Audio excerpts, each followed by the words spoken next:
আসসালামু আলাইকুম। অ্যাডমিশন লেকচারের বৃত্তের আলোচনায় তোমাদেরকে স্বাগতম জানাচ্ছি। তো আজকে হচ্ছে আমরা বৃত্তের একেবারে টপিক 1 নিয়ে কথা বলবো, যেখানে আমরা হচ্ছে বৃত্তের সাধারণ সমীকরণ এবং সেই সমীকরণের বৈশিষ্ট্য এবং সেই সমীকরণ সম্পর্কিত কিছু ম্যাথ দেখব। So x square plus b y square plus 2gx plus 2fy plus c equal to 0। এখানে প্লাস মাইনাস হতে পারে, দ্যাট ডাজন্ট ম্যাটার। আচ্ছা, তো এটা হচ্ছে বৃত্তের আদর্শ সমীকরণ। তো এইখান থেকে আমি কয়েকটা জিনিস তোমাদেরকে একটু বলে দিই। প্রথমত, এইখান থেকে আমি কিছু বৈশিষ্ট্য ফাইন্ড আউট করব এবং সেই বৈশিষ্ট্য থেকে ইউনিভার্সিটি অ্যাডমিশন টেস্টে প্রায় প্রশ্ন আসে এবং এখান থেকে প্রশ্ন আসবে। এটা ইম্পর্টেন্ট একটা টপিক, বৃত্তের সবচেয়ে গুরুত্বপূর্ণ টপিক হচ্ছে এটা।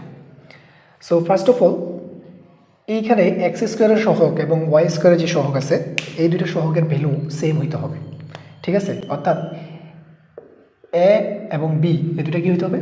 সমান হতে হবে অলওয়েজ। আচ্ছা, এরপরে যদি অপারেশন সার্চ করো তাহলে কিন্তু কোনো এক্স ওয়াই সংবলিত রাশি পাবা না। এখানে এক্স আছে, ওয়াই আছে, কিন্তু এক্স ওয়াই সংবলিত কোনো রাশি নাই। দ্যাটস ওয়াই আমরা বলতে পারি এক্স ওয়াই এর সহগ কত হবে? এর সহগ হবে 0। এক্স ওয়াই এর সহগ কত হবে? 0 হবে, যেহেতু এটা নাই মানে তার সহগটা 0। তো এখন আমরা দেখব হচ্ছে এই সমীকরণ থেকে কীভাবে আমরা কেন্দ্র এবং ব্যাসার্ধ বের করতে পারি, ওই জিনিসটা আমরা দেখব। সো এইখান থেকে যদি আমরা কেন্দ্র বের করতে চাই, তাহলে কেন্দ্র হচ্ছে মাইনাস জি কমা মাইনাস এফ, এবং এটা বের করার সিস্টেম হচ্ছে এক্স অথবা এক্স ও ওয়াইয়ের যে সহগ থাকবে, সহগকে -2 দ্বারা ভাগ করতে হবে অলওয়েজ। -2 দ্বারা ভাগ করলে আমরা কি পেয়ে যাব? কেন্দ্রটা পেয়ে যাব। এক্স এবং ওয়াই সহগকে -2 দ্বারা ভাগ করলে আমরা কেন্দ্র পেয়ে যাব। আচ্ছা, তবে এই ক্ষেত্রে মাথায় রাখতে হবে যে কেন্দ্র যখন আমরা বের করব, কেন্দ্র বা ব্যাসার্ধ বের করার আগে আমাদের হচ্ছে এক্স স্কোয়ার ও ওয়াই স্কোয়ার যেটা থাকবে, এদের যে সহগ থাকবে এই সহগটাকে আমাদেরকে 1 বানিয়ে নিতে হবে। 1 বানিয়ে নিব আমরা, ঠিক আছে? কীভাবে কাজ করে আমরা দেখব একটু পরেই। এরপরে ব্যাসার্ধ বের করতে হবে আমাদেরকে। সো ব্যাসার্ধ বের করার ফর্মুলা তো জানো একেবারে, যে আর ইকুয়াল টু হবে √/g² plus f² minus C. তো এখানে সি বলতে এই যে সি, এটাকে বোঝাচ্ছি। ওকে, আরও দুটো গুরুত্বপূর্ণ জিনিস একটু দেখি। সেটা হচ্ছে যদি এই পার্টটা কখনো আমার 0 হয়, অর্থাৎ এই পার্টটা যদি আমার কখনো 0 হয়, তাহলে এই পার্টটা 0 মানে কি? এই পার্টটা 0 মানে হচ্ছে জি এর মান 0। তো জি এর মান 0 হয় কোন অক্ষের উপর? জি এর মান 0 হয় হচ্ছে ওয়াই অক্ষের উপর। তার মানে এই যে জি0, এটা হচ্ছে এক্স এর সহগ। তার মানে জি0 মানে এক্সও 0। তার মানে এটা হচ্ছে, এটা দ্বারা বোঝায় এটা কি? ওয়াই অক্ষের উপর অবস্থিত। ওয়াই অক্ষের উপর অবস্থিত। আর যদি কখনো এই পার্টটা 0 হয়, এই পার্টটা 0 মানে হচ্ছে এখানে এফ ইকুয়াল টু 0। তো এফ 0 হলে এখানে আমরা বুঝতেছি ওয়াই ইকুয়াল টু কী হবে? 0 হবে। তো ওয়াই ইকুয়াল টু 0 হয় হচ্ছে এক্স অক্ষের উপর, সুতরাং এটা দ্বারা বোঝায় হচ্ছে এক্স অক্ষের উপর অবস্থিত। তো এটা একটু মাথায় রাখবা। আরেকটা ইনফরমেশন, সেটা হচ্ছে যদি সি এর মানটা কখনো 0 হয় তখন কী হবে? সি এর মানটা যদি 0 হয় হচ্ছে মূল বিন্দুগামী। বৃত্তটা কি? মূল বিন্দু গামী। এই তিনটা ইনফরমেশন এবং এই দুটো ইনফরমেশন তোমাদেরকে একটু মাথায় রাখতে হবে। তো এখন আমরা দেখব হচ্ছে বৃত্তের সাধারণ সমীকরণ থেকে বা বৈশিষ্ট্য থেকে কোন ধরনের প্রশ্নগুলো আমরা সলভ করতে পারবো, এগুলো একটু দেখব। তো চলো আমরা হচ্ছে এই প্রশ্নটা একটু দেখি, যে প্রশ্ন নাম্বার 1 কী বলছে দেখো। কে এর কোন মানের জন্য x - 3 x - y + 3 whole square plus equal to 0 দেওয়া আছে, সমীকরণটা বৃত্ত নির্দেশ করবে। অ্যান্ড এই কোয়েশ্চেনটা ঢাকা ইউনিভার্সিটি, সাস্ট এবং রাজশাহী ইউনিভার্সিটি সহ বিভিন্ন ইউনিভার্সিটিতে 11 বার আসছে। কয়বার? 11 বার আসছে, ঠিক আছে? তার মানে এটা কিন্তু মান চেঞ্জ না করে এই অঙ্কটা কিন্তু হুবহু আসছে, একদম কোনো কিছু চেঞ্জ করে নেই, ঠিক আছে? আচ্ছা, এখন আসো এটা সলভ করার দুইটা ওয়ে আছে। একটা হচ্ছে ট্রেডিশনাল নিয়মে। ট্রেডিশনাল নিয়মটা কি? যে x - y + 3, অর্থাৎ এটাকে আমরা a + b + c whole square, অর্থাৎ এই সূত্রটা অ্যাপ্লাই করতে পারি। a² + b² + c² + 2ab + 2bc + 2ca, এটা অ্যাপ্লাই করলে এই জিনিসটা আসবে, এই পর্যন্ত আসবে। এরপর এই দুইটা গুণ করলে আবার এই জিনিসটা চলে আসবে, ঠিক আছে? এরপরে কমন টমন নিয়ে তুমি হচ্ছে এটাকে সলভ করে ফেলতে পারবা। তো এখানে দেখো কীভাবে সলভ করবে এটা। আমাকে এখানে দেখো যে আমি একটু আগে তোমাদেরকে বলছিলাম যে বৃত্তের সমীকরণে কিন্তু এক্স ওয়াই সম্বলিত কোনো রাশি থাকবে না, যদি থাকে তার সহগ কত হবে? 0 হবে। তাহলে তুমি দেখো এই যে এখানে এখানে কিন্তু এই অংশটাতে আমার কি আছে? এক্স ওয়াই আছে, কিন্তু এই এক্স ওয়াই তো থাকতে পারবে না। তাহলে এক্স ওয়াই থাকতে পারবে না, এর মিনিংটা হচ্ছে এইটা ইকুয়াল টু আমরা কি ধরতে পারবো? এইটা ইকুয়াল টু আমরা ধরতে পারবো 0। তাহলে এইটা ইকুয়াল টু যদি আমরা 0 ধরতে পারি তাহলে কে মাইনাস 2 এটাকে ওই পাশে নিয়ে গেলে 0 চলে আসবে, অর্থাৎ কে ইকুয়াল টু কত আসবে? 2 চলে আসবে। সো 2 হচ্ছে আমাদের অ্যান্সার। ঠিক আছে, সো এটা হচ্ছে টাইম কনজিউমিং একটা প্রসেস। বাট এখন আমরা দেখবো হচ্ছে rocket process. What is the rocket process?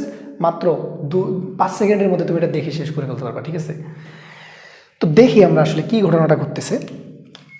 আমরা হচ্ছে প্রশ্নটা এখানে আরেকবার লিখি তোমাদের সুবিধার্থে। X minus 3y 3 whole square plus k x plus 2y minus 1 equal to 0।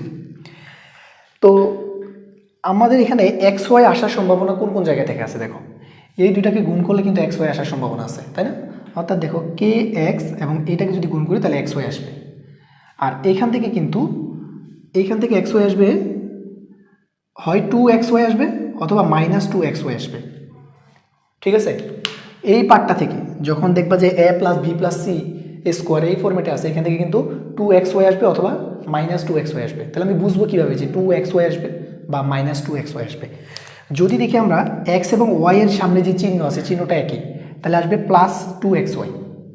আর যদি দেখি দুটা চিহ্ন ভিন্ন, যেমন এখানে এক্স এর পজিটিভ, ওয়াই এর হচ্ছে কি নেগেটিভ, তার মানে এখানে চিহ্নটা আসবে কি নেগেটিভ, তার মানে 2xy। তাহলে এখান থেকে আসবে 2xy, আর এখান থেকে আসবে এই কে এক্স এবং ওয়াই গুণ করলে প্লাস কে এক্স ওয়াই। এটা ইকুয়াল টু আমরা কি ধরবো? 0 ধরবো, কারণ এক্স ওয়াই থাকতে পারবে না। যদি থাকে ওটা ইকুয়াল টু আমরা কি ধরবো? 0 ধরবো। তাহলে এখান থেকে যদি এক্স ওয়াই কমন নেই তাহলে থাকবে কে ইকুয়াল টু 0, তাই তো? সুতরাং কে ইকুয়াল টু হবে কত? 2। তাহলে দেখছো 5 সেকেন্ডও লাগবে না, যদি তোমরা প্র্যাকটিস করো দেখবে যে 2 সেকেন্ড দেখেই তুমি বলে দিতে পারবে অ্যান্সার কী হবে। So that is the process. Okay, তোমরা যারা এইচএসসি এমসিকিউতে এই ধরনের শর্টকাট শিখে খুব অল্প সময়ে এবং অ্যাডমিশনে কোপাই দিতে চাও, তোমাদের জন্য আমাদের অনলাইন কোর্স রয়েছে রেকর্ডেড ভার্সনের। সো তোমরা হচ্ছে আমাদের এই নাম্বারে হোয়াটসঅ্যাপে যোগাযোগ করলে আমাদের লক্ষ্য করি। প্রশ্ন নাম্বার 2।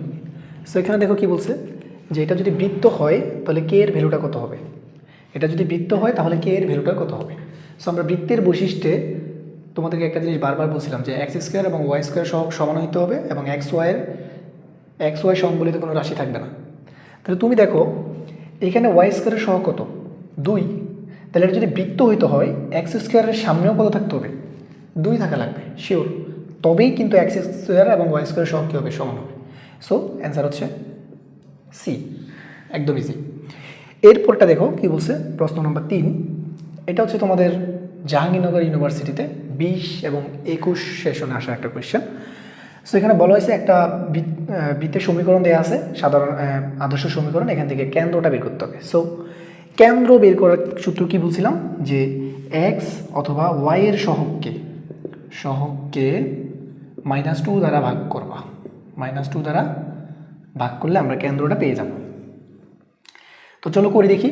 এখানে এক্স এর সহগ হচ্ছে -3, তাহলে -3/-2, সো কাটাকাটি করলে হবে 3/2, এবং ওয়াই এর সহগ হচ্ছে 4, সো 4কে যদি আমরা -2 দ্বারা ভাগ করি তাহলে আসবে কত?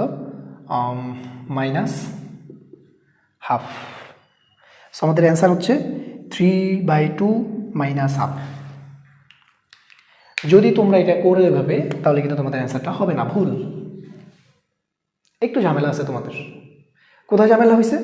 ঝামেলাটা হয়েছে যখনই তোমাকে কেন্দ্র বা ব্যাসার্ধ বের করতে হবে তখনই এক্স স্কোয়ার এবং ওয়াই স্কোয়ারের যে সহগ থাকবে তাকে 1 বানিয়ে নিতে হবে। কত বানাইতে হবে? 1 বানিয়ে নিতে হবে, এটা মাথায় রাখতে হবে। যখনই কেন্দ্র বা ব্যাসার্ধ বলবে তখন তুমি কি করবা? এক্স স্কোয়ার এবং ওয়াই স্কোয়ারের যে সহগ থাকবে তাকে 1 বানিয়ে নিতে হবে, আদারওয়াইজ তোমার অঙ্ক কিন্তু কী হয়ে যাবে? ভুল হয়ে যাবে। তাহলে এখানে যদি আমরা এখানে এক্স স্কোয়ার এবং ওয়াই স্কোয়ারের সামনে কত আছে? 2 আছে, 2 দিয়ে পুরোটাকে ভাগ করে দিই। ভাগ করলে আসতেছে আমাদের x square plus y square -3/2x plus 4/2y equal to 0। এবার তুমি -2 দ্বারা ভাগ করতে পারো, এবার কোনো সমস্যা নেই। তাহলে এখানে দেখো, এখানে আছে হচ্ছে এক্সের সহগ হচ্ছে -3/2। সো -3/2কে তুমি যদি আবার -2 দ্বারা ভাগ করে, এটা আসবে কত? 3/4 আসবে। ওকে, জি পেয়ে গেলাম। এবার হচ্ছে -f লাগবে।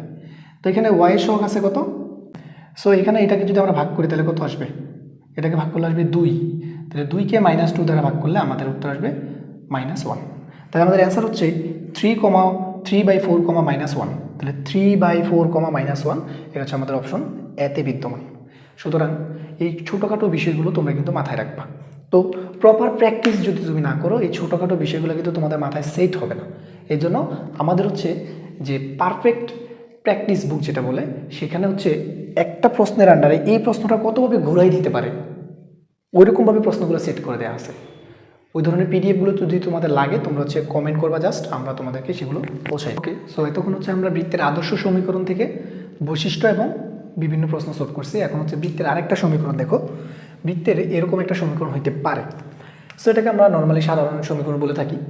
সো এই সমীকরণের ক্ষেত্রে একটা জিনিস লক্ষ্য করো, এই সমীকরণের ক্ষেত্রে কেন্দ্রটা হবে h, k। এই সমীকরণের ক্ষেত্রে কেন্দ্রটা হবে কি h, k। এবং ব্যাসার্ধ তো বুঝতেছো যে ব্যাসার্ধটা কি হবে। সো ব্যাসার্ধটা হবে হচ্ছে এখানে r। ঠিক আছে, ওকে। তাহলে আমরা একেবারে 5 নম্বর প্রশ্নটাই সলভ করে দেখি।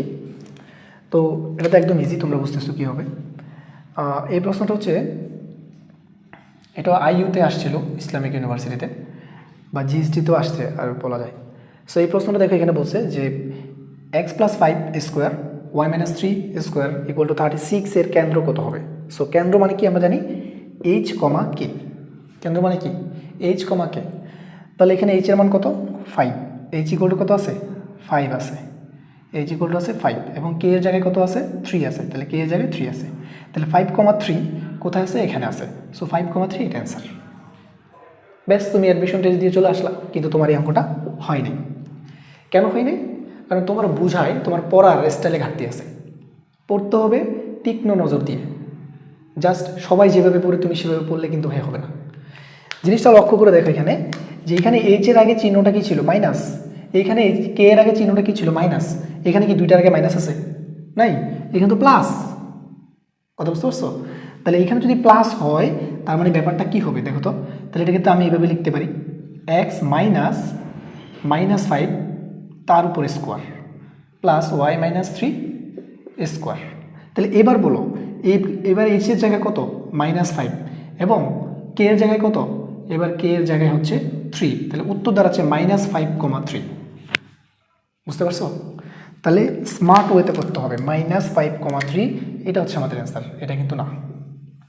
ওকে, এবার একটা জিনিস লক্ষ্য করো, যদি আমার কেন্দ্রটা 0, 0 হয়, কেন্দ্রটা যদি কি হয় 0,0 হয়, তাহলে এইচ এর মানও কি হবে? 0 হবে, কে এর মানও 0 হবে। তখন সমীকরণটা দাঁড়াবে হচ্ছে এইরকম।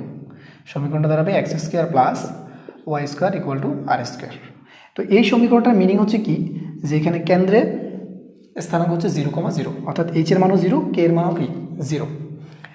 আরেকটা জিনিস ইম্পর্টেন্ট, সেটা হচ্ছে যদি কখনো দেখো যে r = 0, r = 0 মানে হচ্ছে বৃত্তের ব্যাসার্ধ 0। তো ব্যাসার্ধ 0 মানে কি, এটার কোনো শেপ আছে নাকি? নাই তো, এই জন্য এটাকে বলা হয় বিন্দু বৃত্ত। তাহলে বিন্দু বৃত্ত, তাহলে বিন্দু বৃত্ত হওয়া সত্ত্বেও হচ্ছে তার ব্যাসার্ধ কী হইতে হবে? 0 হইতে হবে। তো এই বিন্দু বৃত্ত থেকেই রাজশাহী ইউনিভার্সিটিতে 21-22 একটা কোশ্চেন আসছে এবং অন্যান্য ইউনিভার্সিটিতে এটা 3 বার আসছে। So very very important. So দেখো কোশ্চেনটা কি বলছে, সি এর মান কত হলে এই বৃত্তটা একটা বিন্দু বৃত্ত হবে। তাহলে বিন্দু বৃত্ত হওয়ার শর্ত আমরা যদি অ্যাপ্লাই করি যে ব্যাসার্ধ = 0, তাহলে এখান থেকে সরাসরি তো ব্যাসার্ধ আমরা বের করতে পারতেছি না, বাট ব্যাসার্ধ বের করার আরেকটা সূত্র √g² + f² - c, এখান থেকে বের করতে পারবো। তাহলে বলো এখানে জি এর মান কত হবে? দেখো এখানে x² y² সহগ সমান, সুতরাং জি এর মান হবে x এর সহগকে -2 দ্বারা ভাগ করো, তাহলে কত হবে 4, এবং y এর সহগকে -2 দ্বারা ভাগ করলে আসবে -3। তাহলে জি এর মান হচ্ছে 16, f এর মান হচ্ছে 9 = -3। সো √25 - 3 = ব্যাসার্ধের মানটা কত হবে? 0 হবে। তাহলে দুই পাশে যদি আমরা স্কোয়ার করে দিই, কেন ব্যাসার্ধের মান 0 ধরলাম? কারণ এটা একটা বিন্দু বৃত্ত বলেই দিছে, তার মানে ব্যাসার্ধ 0 হবে। দুই পাশে স্কোয়ার করলে 25 মাইনাস সি ইকুয়াল টু 0, অর্থাৎ সি ইকুয়াল টু হবে 25। So 25 is our answer. তো এই ছিল বৃত্তের সাধারণ সমীকরণ এবং বৈশিষ্ট্য থেকে যে ধরনের প্রশ্ন আসে আমরা সবগুলোই দেখলাম। পরবর্তীতে আমরা বৃত্তের বিভিন্ন কন্ডিশন এবং শর্তের যে অ্যাপ্লিকেশন আছে সেগুলো